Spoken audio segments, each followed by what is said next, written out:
Well, hello there. Good evening. We want to welcome you to Cup to Wealth Made Easy for You this evening. I'm Carlos Millsap, and this your host there as well, Brad Stewart. How you doing tonight, Brad? Well, it's been a warm one up here, but hey, it's early. Life's good. We just keep having the hits roll on in. Absolutely, absolutely. Well, that's what we're looking at right now. Is a warm one down here. I'm just over the hill from you, but close a little closer to the coast, but it's still kind of toasty right now. Well, it's 73 degrees. It did get up to 80 something degrees, but I guess everything's getting hot. And speaking of hot, it looks like the stock market was pretty heated today. Oof, Uh, Not on the good side though. oof. Yeah, That's the heat, man. You either deal with it or you get out of the kitchen, you know? yeah, one to the other. And so I know that once that thing um, once you have a day like today, as far as the market is concerned, a lot of times people start getting concerned, wondering if their um, retirement income is going to last, which I think is a pretty good thought for somebody to start thinking about, because when you go back into pre 2000, a lot of people that had their money in retirement plans really didn't realize that their money was actually in a stock market. In the stock market, they Correct. thought I recall watching a 60-minute expose, and it basically was saying that um, that we were told that if we were to put our money into this 401k, by the time we retire, we'll have $1 million. And so now these people are starting to retire, and they're nowhere near Right. 40,000. I mean, $1 million. Right. So a lot of people are kind of getting to the point now where they're actually concerned, especially now. And you and I was having a conversation. Brad, just think about this. Yeah. You have a that's within retirement range, and um, they have the amount of money that they need in order to get to the point of retiring. The question now becomes, um, what happens if I start to lose my money? Will I have enough time to recoup the money that I've lost? Major question. Yep, absolutely. It's a good question. So the question, I mean, success, which we're going to talk about here. So what happens is that a person can lose that money and never get to the point of being able to recoup it. So what a person that actually needs to start doing now is start thinking about, what can I do in order to make some moves in order for me to make sure that when I'm ready to retire, that I'll have enough money that's going to last me throughout my retirement. And and so we know that there's some things to do, because the last thing that a person wants to do is to lose that money, right? Well, especially at that critical time. Right. If you were 25 years old and lost that money, you've still got the bulk of your career to build it back. Right. Exactly. And so the thing is that when a person is putting their money into like a 401k or any kind of tax qualified plan, their financial advisor, actually has a way of helping them to accumulate money, Right. but they talk to them about distribution. And so when it starts to do a distribution, there's other factors that come into play. And there's the 4% rule that some of these advisors talk to them about. That if you, okay, let's say for instance, if you have $1 million, that you should take out 4% per year. So on $1 million, 4% per year is $40,000. Brad, is that enough to live on? And now we Not in my corner of the world. right, and we're talking about 40,000 as a gross income. We're not talking about $40,000 as the net, because that money still has to be taxed. That is still taxable income. Okay, so that's one of the conversations that most of these financial advisors are not having these type of conversations. Now, the other thing is that the reason why they say 4% is because the average return has been about 3.4%. So they want you to be able to have just enough to live on. They don't want you to deplete that money. Right. Have you have just enough to live on to last you for the rest of your life.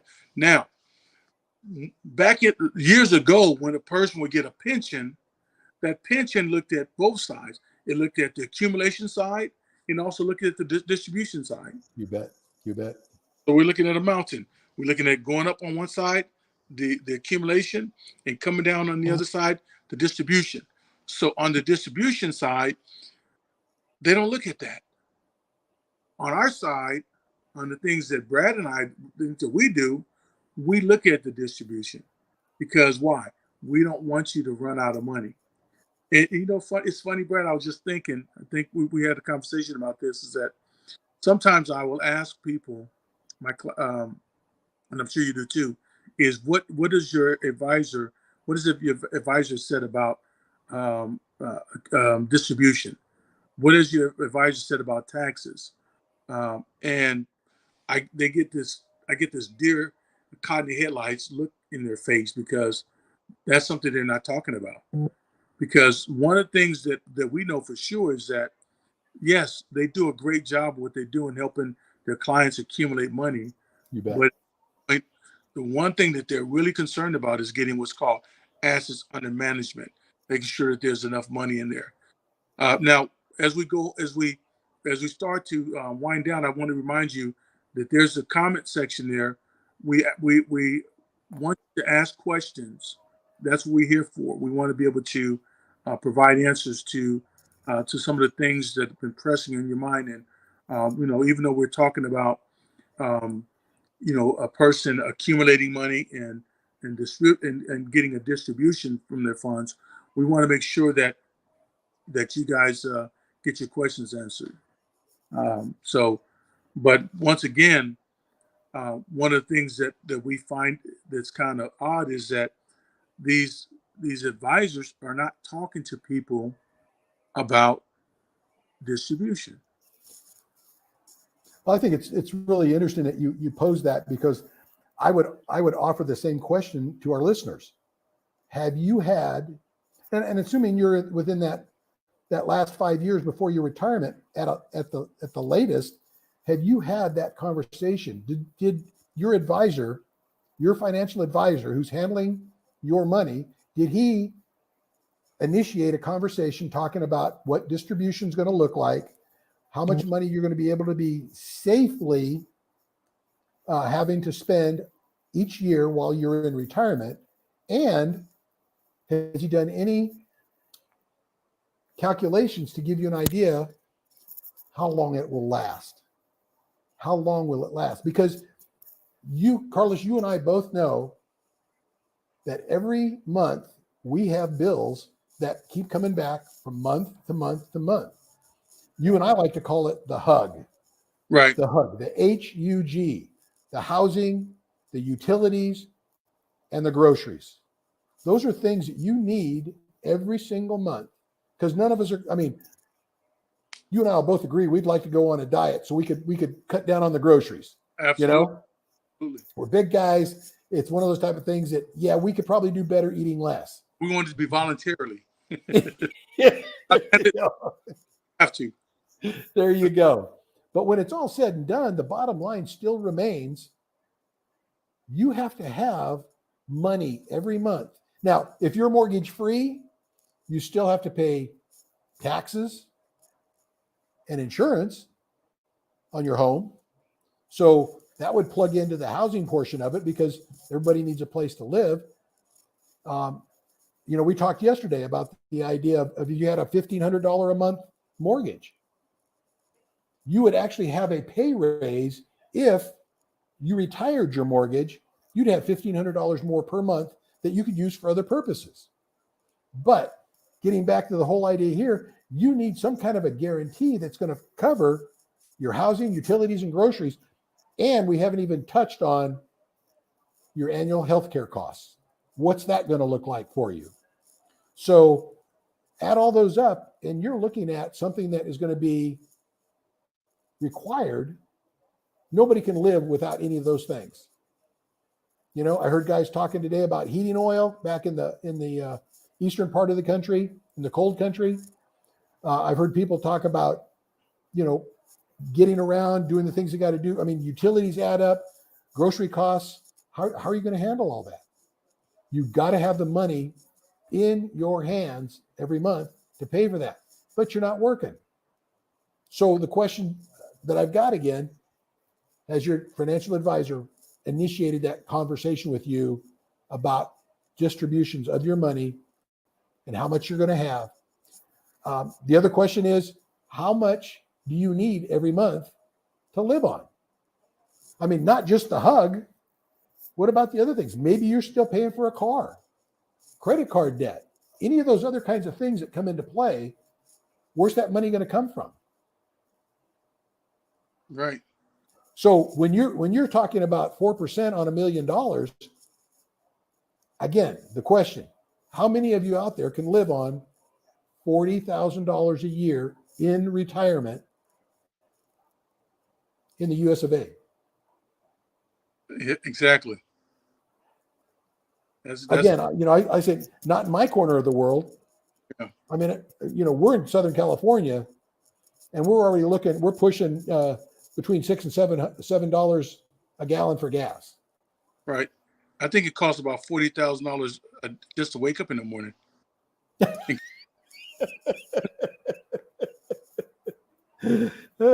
I can just hear that. Wake up, cha-ching. That'll be 40,000, please. Costs a bit. So, you know, I just don't want to. I know we're saying it, and we're kind of being lighthearted about it, but that's an honest, serious question that I would really want each and every one of you to make sure you have with your financial advisor. And if he hasn't asked you that, two things: either you initiate the conversation, or you find another advisor who cares enough about you to discover where you are, what you need to do, and what it's going to look like down the road. Because nobody wants to walk in to retirement, all the excitement of, I don't have to go to work, this is great, I can sleep in, play golf, go fishing, take the wife on a cruise, you know, whatever. Nobody wants to walk into that situation and go, oh, wait, dear, we can't do this. We can't do that. Again, 40,000 a year, and you've saved $1 million. Right. It becomes very, very, a very, number one, difficult conversation after the fact that you've retired. You need to know the answers to those questions. You need to know what it costs you to live. Yep. So that you're prepared for it. Yep. You got to know if you know, a lot of times we talk to people and they want to try to max out and try to get the most money that they can for retirement without knowing what their numbers are. You have to know your numbers. You have to know what amount of income you're going to need in order to be able to maintain your current standard of living so that you will be able to continue to have a good quality lifestyle. So that comes to the end of our segment tonight. Next week, we're going to come back hitting it hard, give you guys some great information. We also ask that you guys send us comments and questions that you have in regards to, retirement, what's going on in the market. Those are questions that we really want to hear because we're here to help you. So Absolutely. again, I'm Carlos Millsap, and this is Brad Stewart. you can actually contact us on our email address. My email address is Carlos at cemillsap@gmail.com. And Brad's is Brad Stewart USA at yahoo.com. Please drop us some your questions. Send us your questions. If you want to get some answers in regards to other things, you can go to our website, which is www.wealthmadeeasyforyou.com. And listen, we're very responsive because we want to help you. So once again, I'm Carlos Millsap. I want to thank you guys for stopping by and spending a few minutes with us. And we look at you next week. And this is Brad. Hey, signing off with everybody. Thanks for joining us. Good to see you. It's Thursday, so we'll be off Friday and Monday. We'll be here and join us again on Tuesday. We'll be picking right up where we left off.